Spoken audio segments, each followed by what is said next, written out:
The Google Cloud paradox. Apple just offloaded its most sensitive AI workloads to Google Cloud and NVIDIA hardware.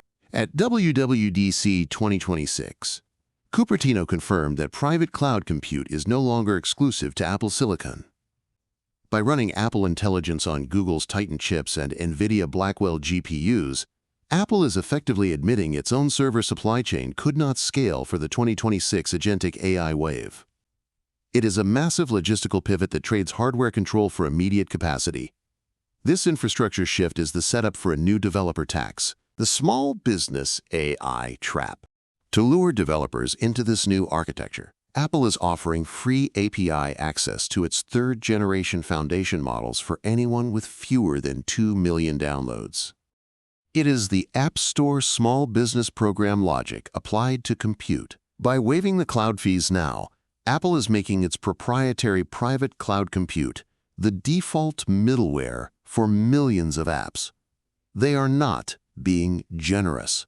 They are subsidizing the migration to a closed security protocol that will eventually be a recurring line item on every developer's P&L. This move cements the platform's control over the next layer of the stack, avoiding the $500 billion CapEx. Look at the 2026 hyperscaler guidance, and the reason for the Google partnership becomes clear. Microsoft and Meta are projected to spend over $500 billion on data centers this year alone.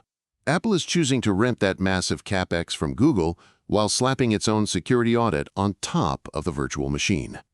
It is a high-margin move that protects Apple's cash flow while letting Google and NVIDIA take the depreciation hit on the physical hardware.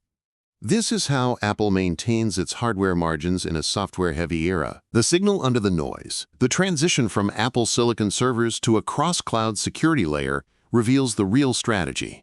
Apple is becoming the industry's first high-margin auditor for AI privacy. By leveraging the small business AI trap and avoiding the massive CapEx race described in the last two sections, they have successfully decoupled their privacy brand from their physical factories.